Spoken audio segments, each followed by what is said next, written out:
এক জমিদার ছিল, সে জমিদারের একটা কুকুর ছিল। এক জমিদার ছিল, জমিদার একটা কুকুর ছিল।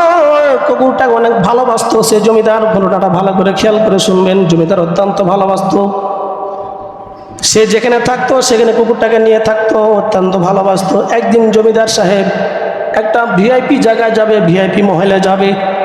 তো ভিআইপি মহলে গেলে তো কুকুর নিয়ে যাওয়া যাবে না, মান সম্মান থাকবে না।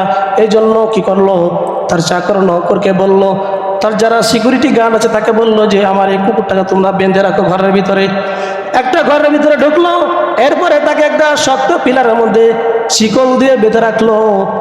বাঁধার পরে যখন মালিক যখন বেরিয়ে যাচ্ছে তখন কুকুরটা তাকে দেখে কান্না করতেছে, আওয়াজ করতেছে, লাফালাফি ফান্দাফান্দি করতেছে। তার কথা হলো যে আপনি যাচ্ছেন কোথায়, আমাকে নিয়ে যেতে হবে। কুকুরের কথা হলো যে আপনি যাচ্ছেন কোথায়, আমি একাই থাকতে পারবো না, এই জন্য আমাকে নিয়ে যেতে হবে। কিন্তু কুকুরের ফান্দাফান্দি দেখে কোনো লাভ হবে না। জমিদার সাহেব গাড়ি নিয়ে বেরিয়ে গেল, চলে গেল। এইদিকে কুকুরের চিৎকার দেখে যত গ্রামের লোক ছিল সকলে একত্রিত হয়ে গেল। কুকুরের কি হলো, অন্যদিন তো কুকুর ঝাপাঝাপি করে না, লাফালাফি করে না, আজকে কি হলো দেখলো। কিছুক্ষণ এই কুকুরে এই ফান্দাফান্দি দেখার পরে লোক মানুষেরা নিজের কাজে ব্যস্ত হয়ে গেল। সারাদিন তার কুকুর দেখবে না, নিজের কাজে ব্যস্ত হয়ে গেল। নিজের কাজে ব্যস্ত হয়ে যাওয়ার পরে আমার বন্ধুগণ, আমার ভাইরা, ওই কিন্তু জমিদারের একটা কাজের মেয়ে ছিল। মেয়েটি কিন্তু বোবা ছিল, কোনো কথা বলতে পারতো না। তিনি বলে গেলেন যে দেখো, আমি ভিআইপি মহলে যাচ্ছি, কিন্তু আমার বাইরে খাবার কিনে আমি পছন্দ করি না। আমার জন্য সুন্দর একটা খাবার, পায়েস প্রকৃতির একটা খাবার আমার জন্য তৈরি করে রাখবা, আমি খাবো। এসে ভিআইপি মহল থেকে আসবে, এই জন্য খাবে। আমার বন্ধুগণ, এরপরে কি ঘটনা ঘটলো ভালো করে খেয়াল করে শুনেন। যখন তার ওই চাকর, যখন তার ওই বাবুর্চি সুন্দর করে পায়েস বানিয়ে একটা শিকার উপরে ঝুলাই দিল, ঝুলাই দিয়ে যখন রেখে দিল, কি দেখলো এরপরে দেখলো একটা বিষধর কালো সাপ উড়ে এসে ওই যে পেয়ালার ভিতরে মুখ দিল। এটা কিন্তু কুকুরও দেখতেছে, ওই বোবা মহিলাটাও, মেয়েটাও দেখতেছে। এবার ওই কালো সাপটা এসে মুখ দিয়ে অনেকক্ষণ মুখ দিয়ে থাকার পরে এরপরে বিষ ছেড়ে দিয়ে চলে গেল। এরপরে যখন মালিক যখন ফিরে আসলো, জমিদার যখন ফিরে আসলো, ফিরে আসার পরে যখন ঘরের ভিতরে ঢুকলো, রুমের ভিতরে ঢুকতেছে, ঢুকার পরে যখন খাবারের জন্য পেয়ালায় হাত দিচ্ছে, কুকুর দেখে লাফালাফি করতেছে। ওই যে বোবা মহিলাটা অঙ্গভঙ্গিমায় কিন্তু বলতেছে যে স্যার আপনি ঘরে ঢুকেন না, ঘরে ঢুকে খাবার খেয়েন না। বোবা মহিলা মুখে বলতে পারে না, ইশারা করছে। কিন্তু বড় লোকে কি চাকরের কথায় কোনো কান দিবে কি বলেন তো? কান দিবে না, কান দিলেন না। খাবারটা নিয়ে আসলো, খাবার জন্য নিয়ে আসলেন, কিন্তু নিচে রেখেছে, নিচেটা খাবার জন্য রেখেছে। কুকুরটা কিন্তু শিকলে বাঁধা আছে, গলা ছিঁড়ে যাবে। সামনের পা দিয়ে পারে না, পিছনে ঘুরে দিয়ে কুকুর কিন্তু খাবারগুলো, কিছুটা খাবার ফেলে দিয়েছে বাটি থেকে।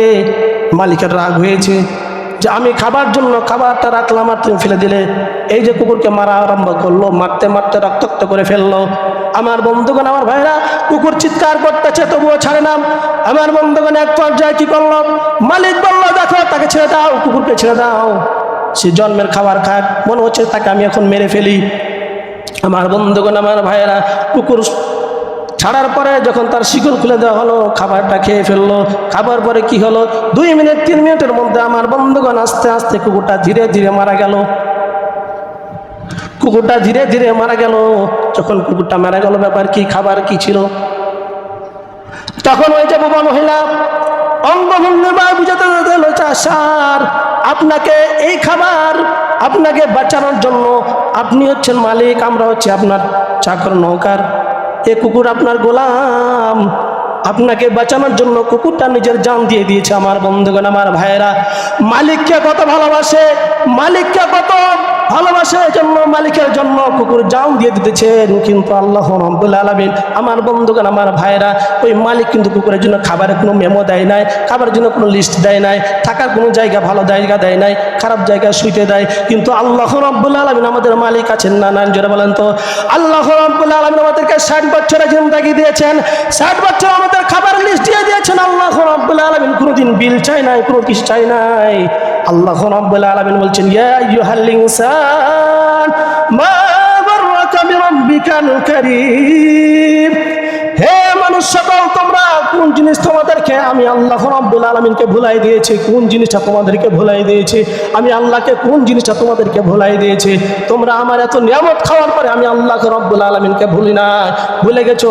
আজ দেখো এই যে ঘটনা দেখেন, কুত্তা কিন্তু একটা কুকুর নিকৃষ্ট প্রাণী, তার মালিককে বলতে পারে নাই, নিজের জান দিয়ে মালিককে বাঁচাইছেন। যারা বলেন ঠিক কিনা? কি বুঝতে পারলেন? মালিক আমাদের জন্য কোনো কিছু, এই যে অক্সিজেন দিচ্ছি, কত অক্সিজেন আমাদের দিচ্ছে আল্লাহ রাব্বুল আলামিন, তবু আমরা এই যে অক্সিজেনগুলো খাচ্ছি আল্লাহ রাব্বুল আলামিন কোনোদিন বিল চাই না।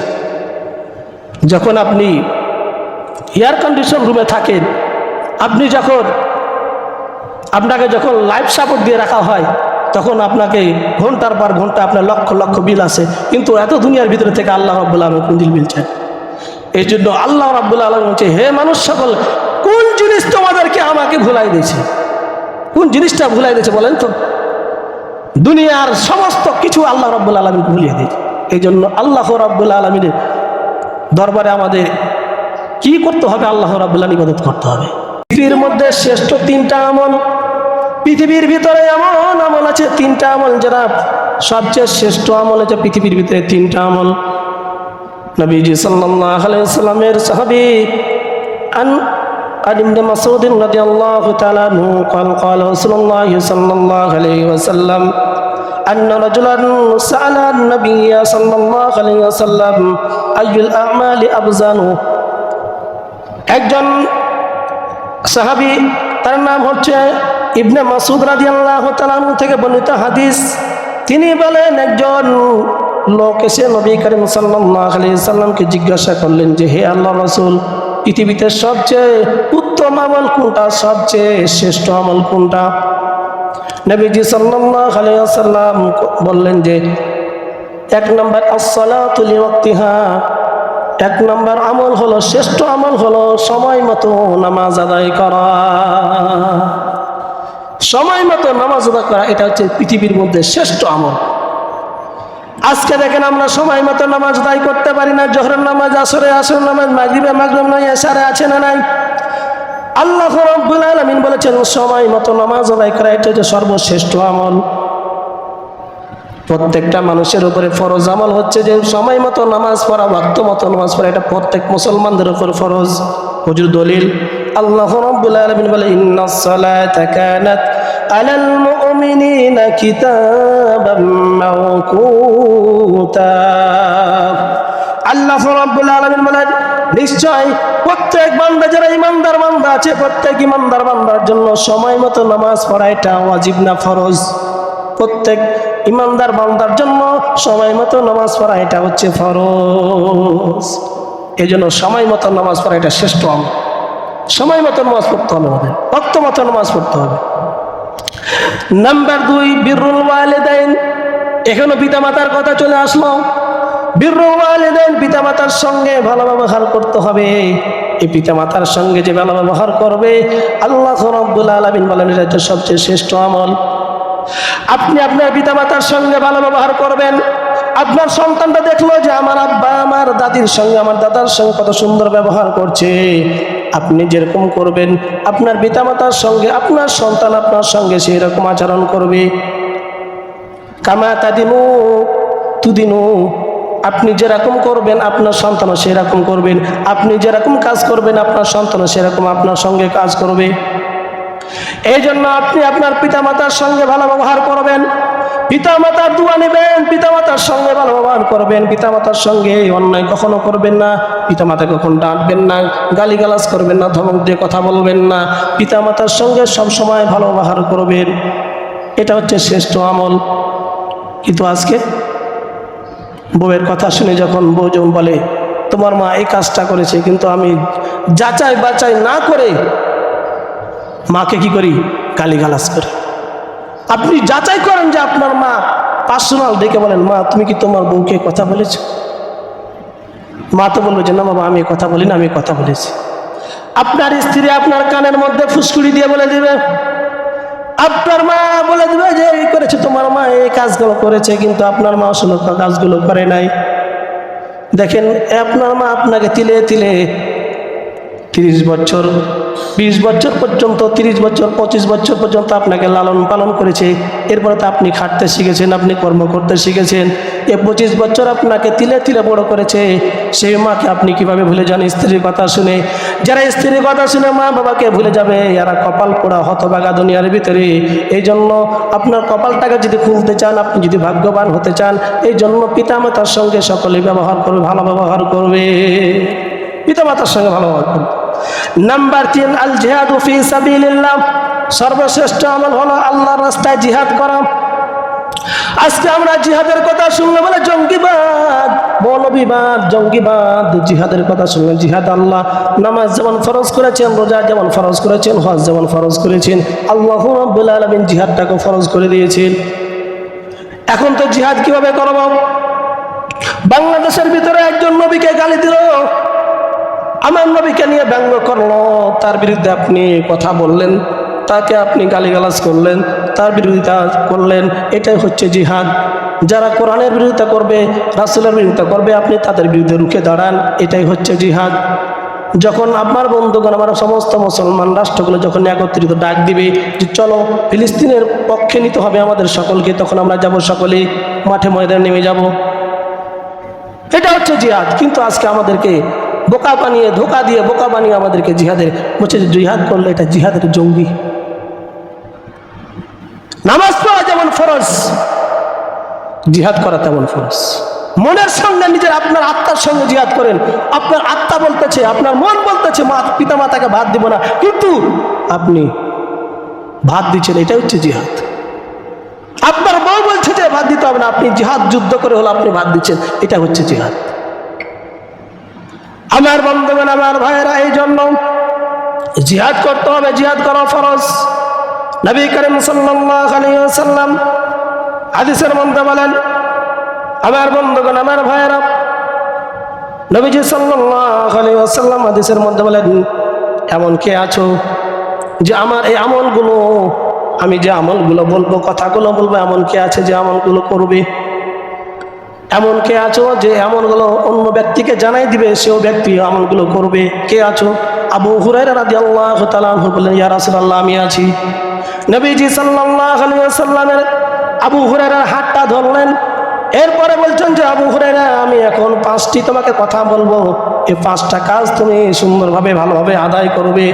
এই 5টি কাজ যদি তুমি আদায় করতে পারো, তাহলে তুমি দুনিয়ার ভিতরে সুখী হয়ে যাবে, দুনিয়ার ভিতরে তুমি সুখীময় বান্দা হবে, শ্রেষ্ঠ বান্দা হবে, আল্লাহর ওলি হয়ে যাবে। এখন আবু হুরায়রা বলছে, ইয়া রাসূলুল্লাহ, সে 5টি কাজ কি? নাম্বার 1 হলো, ভালো করে খেয়াল করে শুনবেন, ইত্তাকিল মাহারিমা তাকুন আবাদান নাস। ইত্তাকিল মাহারিমা তাকুন আবাদান নাস।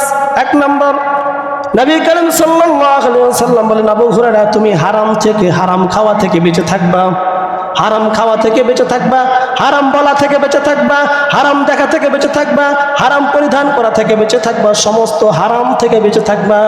যখন তুমি সমস্ত হারাম থেকে বেঁচে থাকবা, আল্লাহ রাব্বুল আলামিন তোমাকে দুনিয়ার ভিতরে শ্রেষ্ঠ ওলি বানায় দিবে।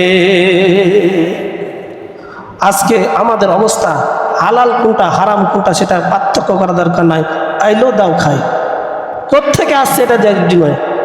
তাহলে 1 নম্বর কাজ হলো সমস্ত হারাম থেকে আমাদেরকে বিরত থাকতে হবে। 2 নম্বর কাজ হলো ওয়ারদা বিমা কাসামাল্লাহু লাকা তাকুন আগনান নাস। নবী করিম সাল্লাল্লাহু আলাইহি ওয়াসাল্লাম 2 নম্বর কথা বললেন যে তোমার ভাগ্যে আল্লাহ রাব্বুল আলামিন যা নির্ধারণ করেছেন তাতে তুমি খুশি থাকবা। আল্লাহ রাব্বুল আলামিন তোমার ভাগ্যে দিয়েছেন 20 মণ ধান, তুমি 20 মণ নিয়ে খুশি থাকবা, আফসোস করবে না, কারণ আল্লাহ রাব্বুল আলামিন তোমাকে 20 মণ ধানই দিবে, এটা নির্ধারণ করেছে, এটাতে খুশি থাকবা, আলহামদুলিল্লাহ পড়বা।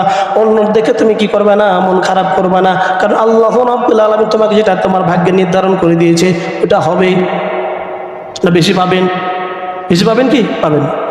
এই জন্য আল্লাহ রাব্বুল আলামিন যেটা নির্ধারণ করে দিয়েছেন এটার উপরে সন্তুষ্টি থাকবে। যদি কোনো ব্যক্তি এটার উপরে সন্তুষ্টি থাকতে পারে, তাহলে সে দুনিয়ার ভিতরে নির্ভরশীল বান্দা হয়ে যাবে। এই জন্য আল্লাহ রাব্বুল আলামিন আপনার ভাগ্যে যা লিখেছেন, যা দিয়েছেন, এতটুকু দিয়েছেন, অতটুকু আপনি কি থাকবেন? সন্তুষ্টি থাকবেন।